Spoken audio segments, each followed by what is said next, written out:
بسم الله الرحمن الرحيم واعلموا انما اموالكم واولادكم فتنة وان الله عنده اجر عظيم صدق الله العظيم وصدق رسوله النبي الكريم الامين وقال الله تبارك وتعالى في شأن حبيبك ان اللہ وملائکتہ یصلون علی النبی یا ایھا الذین آمنوا صلوا علیہ وسلموا تسلیما الصلاۃ والسلام علیک یا سیدی یا رسول اللہ وعلی آلک واصحابک یا سیدی یا حبیب اللہ الصلاۃ والسلام علیک یا سیدی یا نبی اللہ وعلی آلک واصحابک یا سیدی یا نور اللہ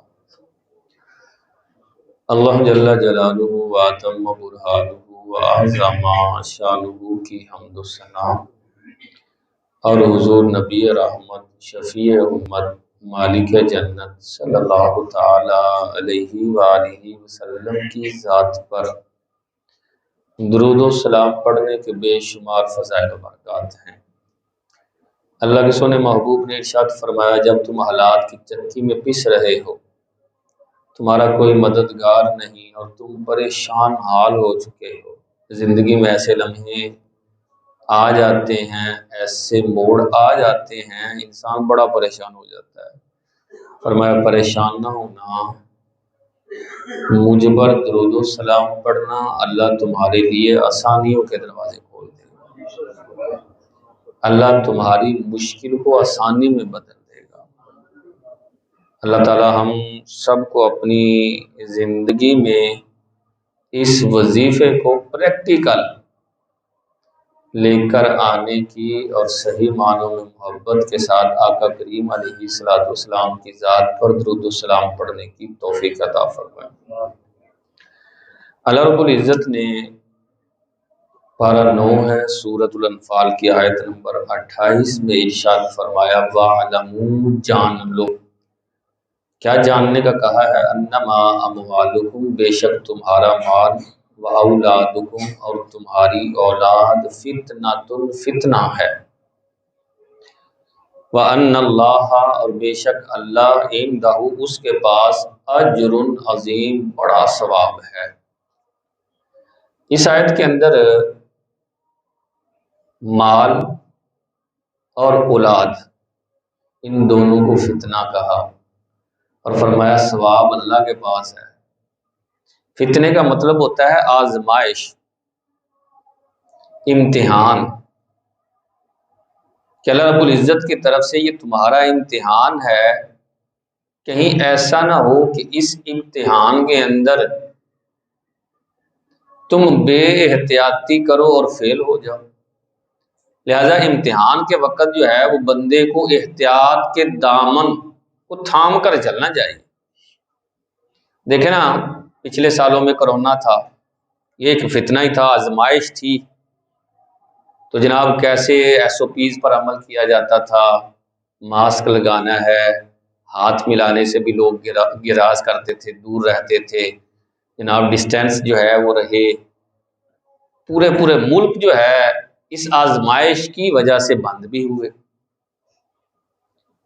تو آزمائش کے اندر ہوتا کیا ہے کہ انسان اپنے آپ کو سمیٹ کے چلے، اگر اس میں بے احتیاطی کی تو پھر ہو سکتا ہے اس کی طرف سے پکڑ آ جائے، گرفت آ جائے۔ فرمایا تمہارا مال بھی آزمائش ہے، تمہاری اولاد بھی آزمائش ہے، کہیں ایسا نہ ہو کہ مال کی محبت میں آ کر تم حلال حرام کی تمیز کیے بغیر روپے کے پیچھے چل پڑو، رشوت کا لین دین عام ہو جائے، سود کا روپیہ کھاتے جا رہے ہیں، اور معاذ اللہ جو ہے روپے کی حرص اس قدر بڑھ گئی کہ بس روپیہ آنا چاہیے، مجھے یہ بتائیں آئے گا کیسے۔ ہم یہ نہیں دیکھ رہے کہ یہ کاروبار جائز ہے یا ناجائز۔ علماء اسلام نے اس کے متعلق کیا فرمایا، نہیں مجھے یہ بتائیں اس کے کرنے سے فائدہ کیا ہوگا، پیسے کتنے آئیں گے؟ اور فرمایا اولاد یہ بھی فتنہ ہے، کہیں ایسا نہ ہو کہ اولاد کی محبت میں اللہ رسول کو بھول جاؤ۔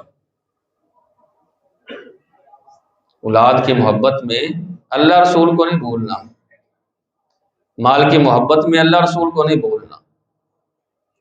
دکان کی وجہ سے جناب نمازیں جا رہی ہیں، اولاد کی وجہ سے جو ہے وہ حلال حرام کی تمیز کیے بغیر پیسے کو جمع کیا جا رہا ہے، اولاد کا مستقبل بہتر ہو جائے گا۔ فرمایا وَمَن يَفْعَلْ ذَلِكَ فَأُولَٰئِكَ هُمُ الْخَاسِرُونَ۔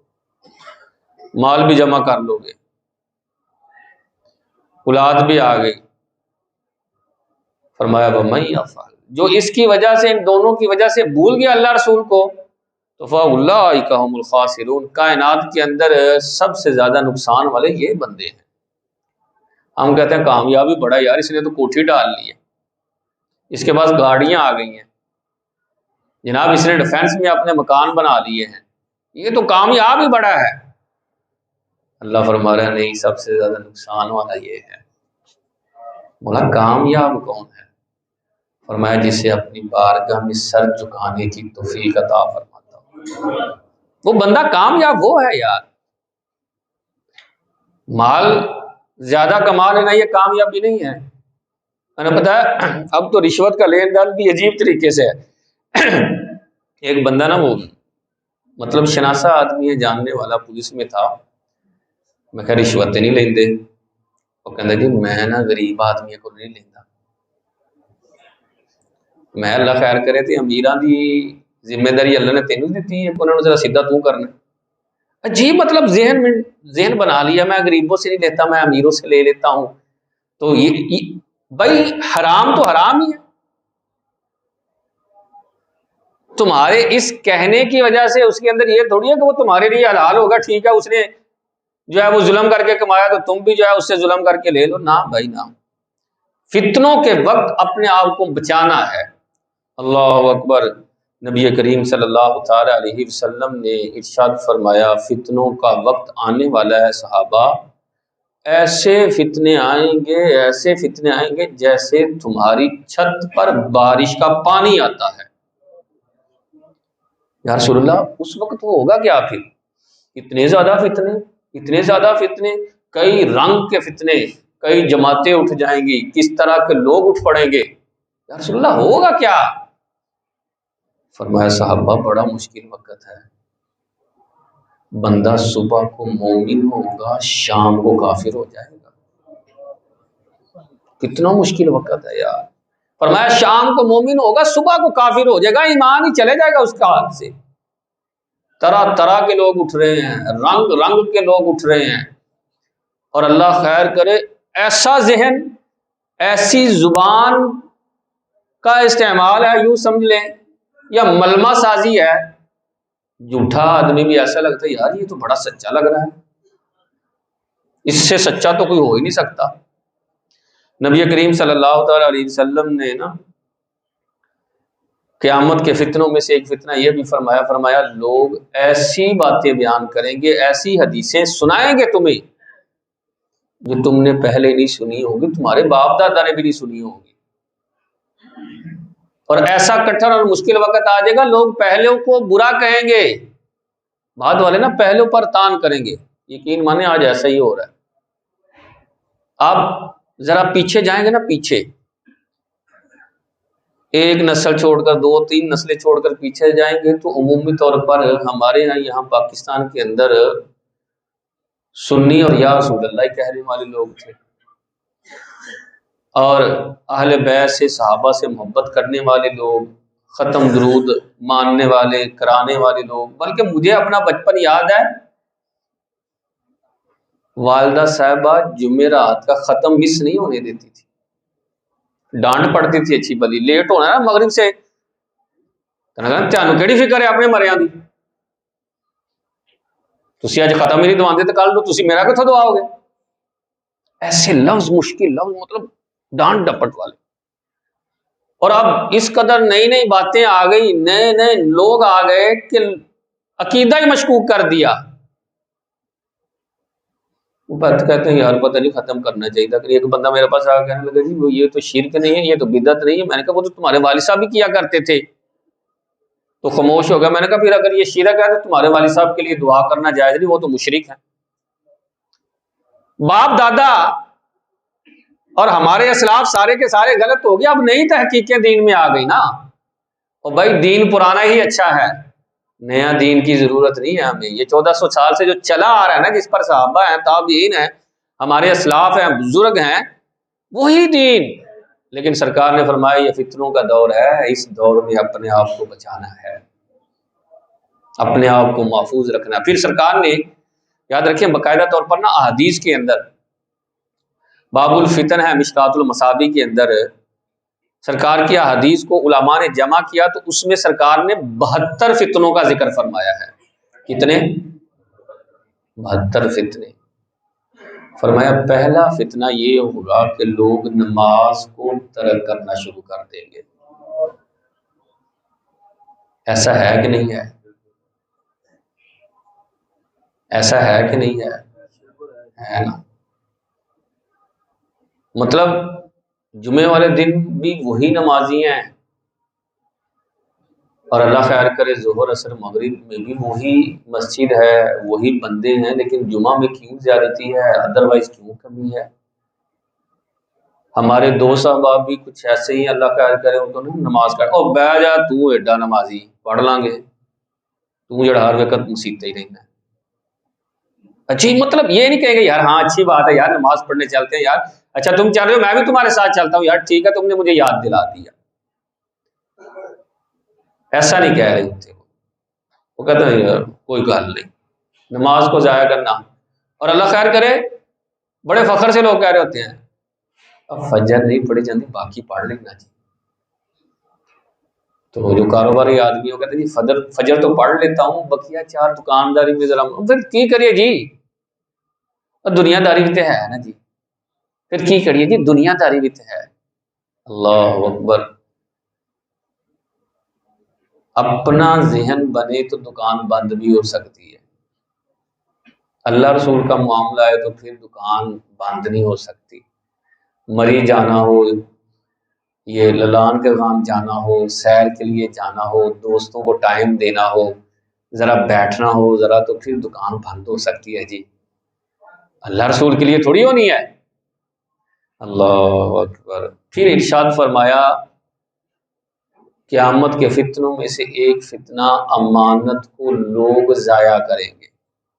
امانت ہمارے ہاں صرف شاید مخصوص کی جاتی ہے، لوگ سمجھنا کسی کو پیسے پکڑائے یا کوئی چیز دی تو یہی امانت ہے.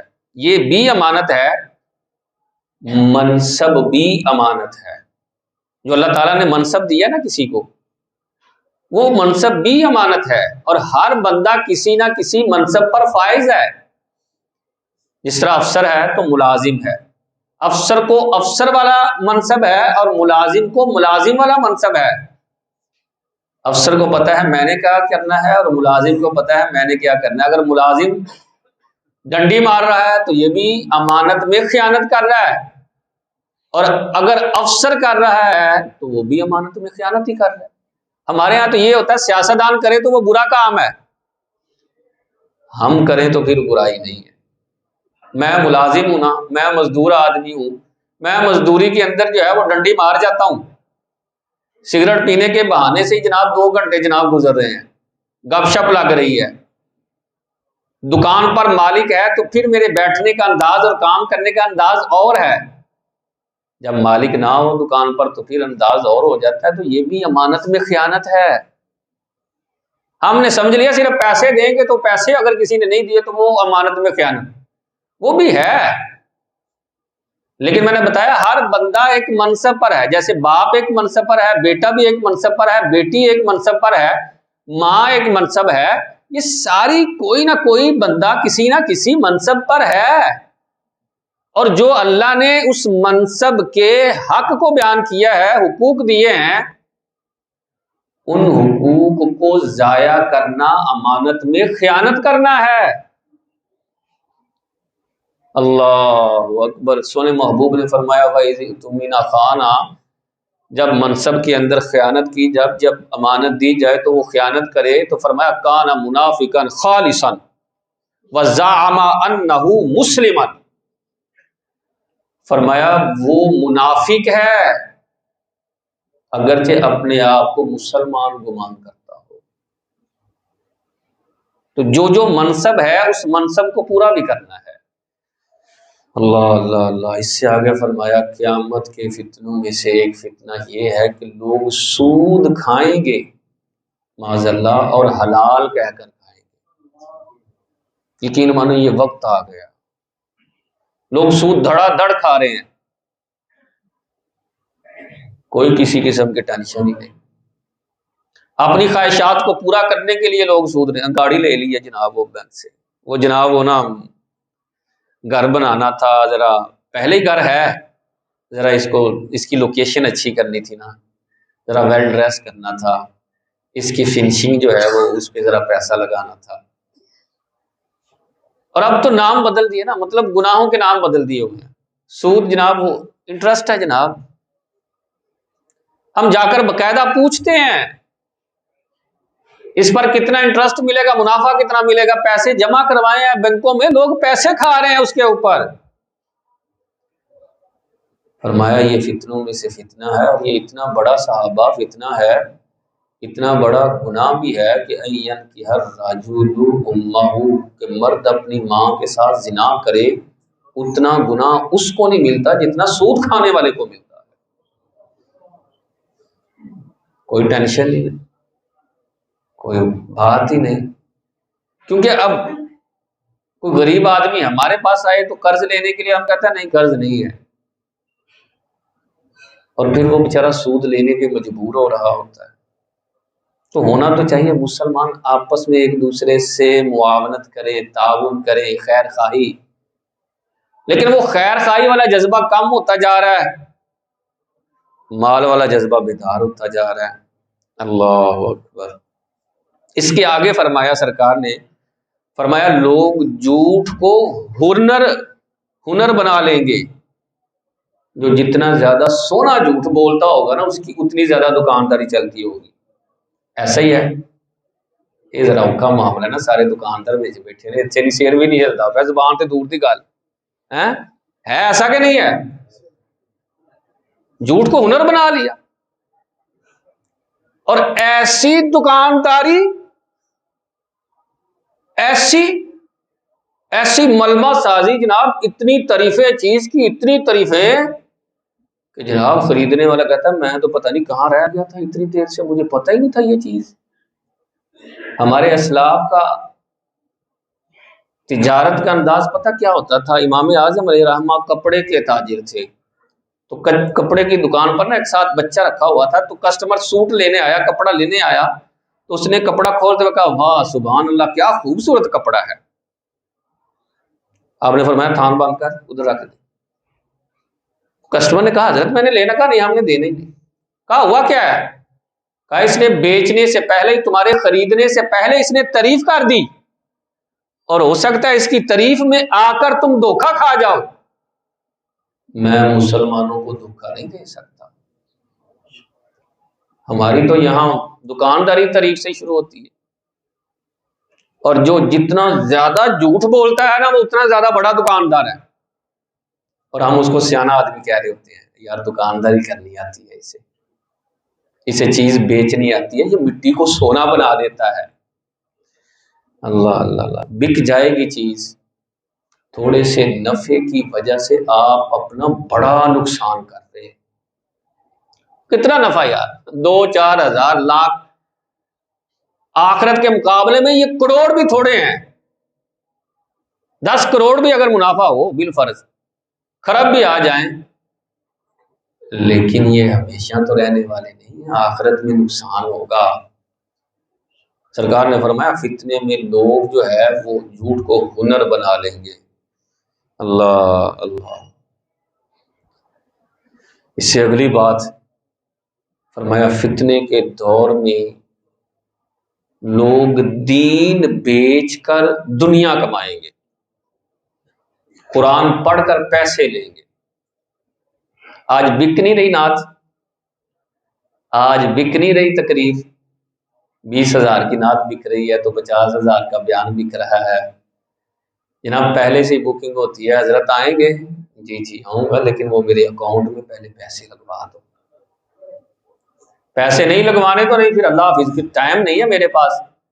اور اللہ کرے، اللہ خیر کرے تو نعت خواں آ بھی جائے تو اسے بڑی جلدی ہوتی ہے، نعت پڑھ لی ہے، پیسے لے لی ہیں، اب میں بیٹھ تو نہیں نہ سکتا، میں نے آگے ٹائم دی ہے، میں نے آگے جانا ہے۔ اور اتنے نخرے، اتنے انداز، اور جناب کپڑے دیکھیں اور فیشن دیکھیں، میک اپ دیکھیں، تو ہو سکتا ہے عورتیں دیکھ کے تو شرمندہ، اتنا زیادہ میک اپ مرد کرتے ہیں، لباس ایسا جیسے پتہ نہیں کیا، مطلب غلط ہے یہ۔ لیکن اس کے قصوروار وہ تو ہیں ہی ہیں، ہم بھی ہیں۔ دیتا کون ہے؟ ہم بھی تو دے رہے ہوتے، جب وہ نعت پڑھ رہا ہے لٹا کون رہا ہے؟ اگر کہا جائے نا یار وہ نا ذرا چھپ کے ہی کسی کو پتہ چلے بغیر خدمت کر دینا، تو اللہ خیر کرے پھر ایسی 500 روپیہ خدمت کریں، حضرت صاحب ہے ذرا کرایا ذرا خدمت، تو یہ ویڈیو بنتی ہوئے تو پھر تو جناب وہ گٹھیاں کھول دیا دتیاں اڑ دینا جناب، پتہ چل رہا ہے پاویں نعت دی سمجھ آ نہیں رہی، بیان کا کوئی سر پلہ ہی نہیں پیا ہے، بات جو شعر پڑھ رہا ہے اس کا پتہ ہی نہیں ہے اس کا معنی کیا ہے، ویڈیو بنتی بھی نیٹ تے چڑھنی پتہ لگے۔ خراب کرنے والے ہم لوگ ہیں۔ اگر ہم نے شرائط رکھی ہو یار شریعت کے مطابق جو نعت خوان ہوگا اسی سے نعت سننی ہے، جو اللہ رسول کی رضا کے مطابق چلنے والا ہے، اور جو صحیح کلام پڑھنے والا ہے اس سے سننا ہے، تو پھر خود ہی اپنے آپ کو بدلیں گے یار۔ دینی مدارس جو مدرسے کے اندر 8 سال بچہ پڑھتا ہے نا، 8 درس نظامی کرتا ہے، پھر تخصص کے اندر 3 سال لگاتا ہے، مفتی بنتا ہے، وہ ساری زندگی میں اتنے پیسے نہیں کماتا جتنا نعت خواں جو ہے اور مقرر جو ہے ایک رات میں کما لیتا ہے۔ یقین مانے کیونکہ میں ایک مدرس ہوں، پڑھاتا ہوں، تو بچے کتنی مرتبہ آگر کہتے ہیں استاد جی ساڑھے نالوں تو نعت خواں نہیں چنگے، 200 سے کھلیے تو پیسے ہی پیسے۔ ہم یہاں قرآن حدیث سن رہے ہیں، سمجھ رہے ہیں، ہماری وقت کیا ہے؟ بالآخر یہی نا امام صاحب ہیں، یہ جی بس قاری صاحب، بس اس کے آگے کچھ نہیں ہے۔ ساری عمر بھی وہ بندہ امامت کرتا رہے، اللہ رسول کے احکامات کے مطابق چلتا رہے، تو ہم نے کہا نا یہ قاری صاحب ہے، بس ہم نے تو اسے اللہ کا ولی بھی نہیں سمجھنا، یہ کتنے اللہ دا ولی، اللہ دا ولی تو جنہاں کول وڈیاں گڈیاں نے وہ فلاں آستانے، اور اللہ خیر کرے ہمارے مذہبی لوگ تو اب مطلب پیر صاحب جو ہے نا وہ بھی امیر مریدوں کو ملنا پسند کرتے ہیں، غریب مرید سے دور سے ہی، اللہ خیر کرے گا۔ یہ ساریاں غلطیاں ہیں، لیکن اس کے اندر ہم برابر کے قصوروار ہیں، یہ ہماری اپنی غلطیاں ہیں، ہم نے خود ہی یوں سمجھ لیں کہ اپنے ہاتھوں سے ان لوگوں کو خراب کیا ہے۔ اللہ اللہ اللہ۔ اس کے آگے نبی کریم صلی اللہ تعالی علیہ وسلم نے فتنوں کا ذکر فرماتے ہوئے ارشاد فرمایا رشتہ داروں سے لوگ بد سلوکی کریں گے، دوستوں کو ٹائم دیں گے، ماں باپ کو ٹائم نہیں دیں گے۔ ایسا ہی ہے، آج نوجوان کہتا ہے میرے پاس ٹائم نہیں ہے ماں باپ کے پاس بیٹھنے کے لیے، اور دوستوں کے پاس اس کے پاس بیٹھنے کے لیے ٹائم ہے، جناب گھنٹوں بیٹھا رہے گا، دوست کا فون آ جائے تو وہ رات کو 1-2 بجے بھی باہر جانے کے لیے تیار ہے، ماں رات کو 12 بجے 10-11 بجے بھی کام کہہ دے تو جاتے ہوئے بچے کو موت پڑ جاتی ہے، وہ کہتا نہیں میں ہی کرنا ہے نا بس۔ یہ فتنوں کا دور ہے۔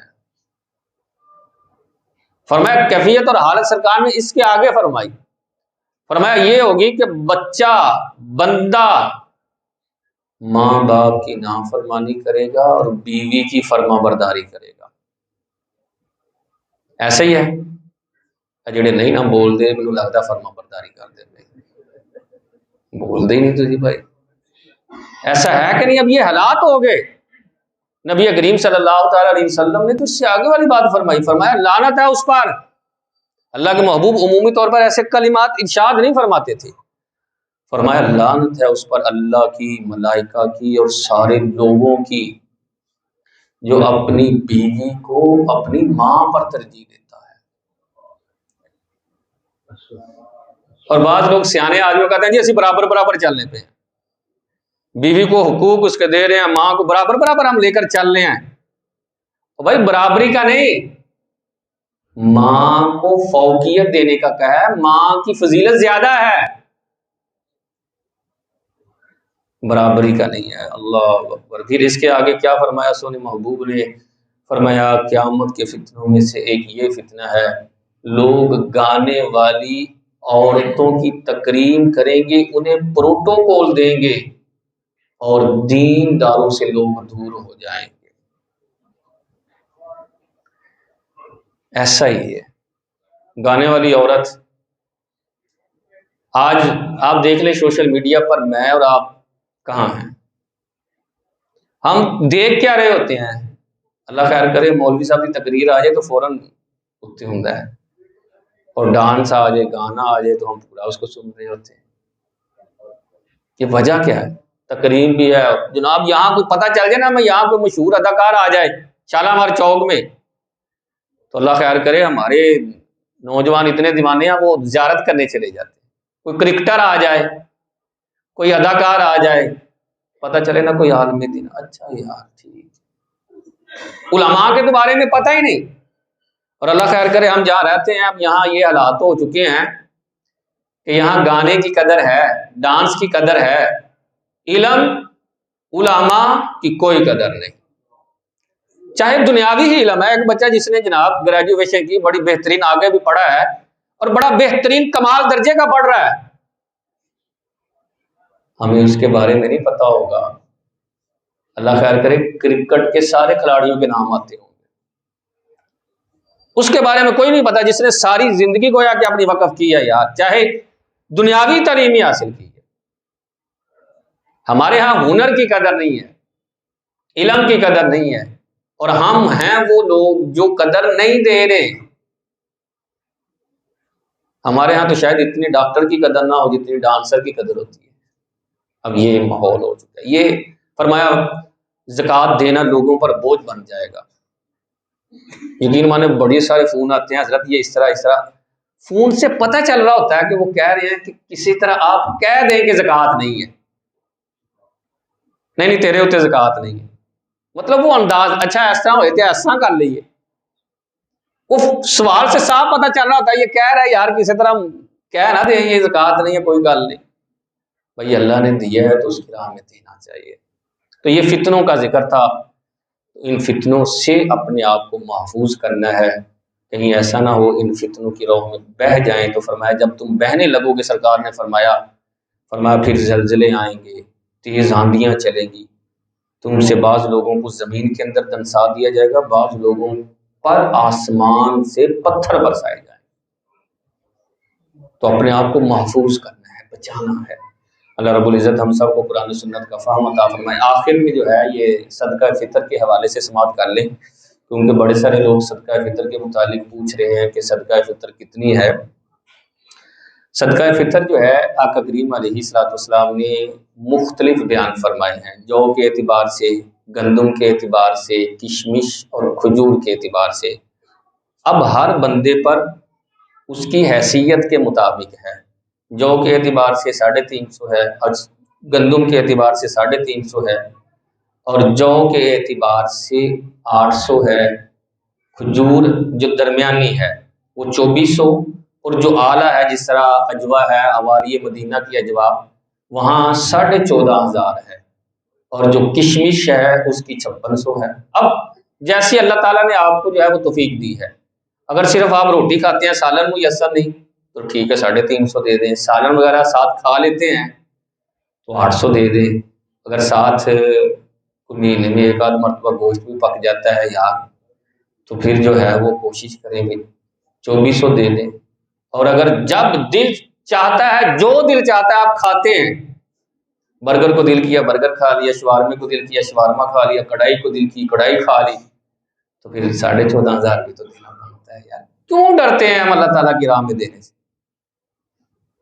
دل کھول کر دیں گے، اللہ رب العزت آپ کو اس سے زیادہ عطا فرمائے گا۔ اللہ تعالیٰ ہم سب کو قرآن و سنت کا فہم عطا فرمائے۔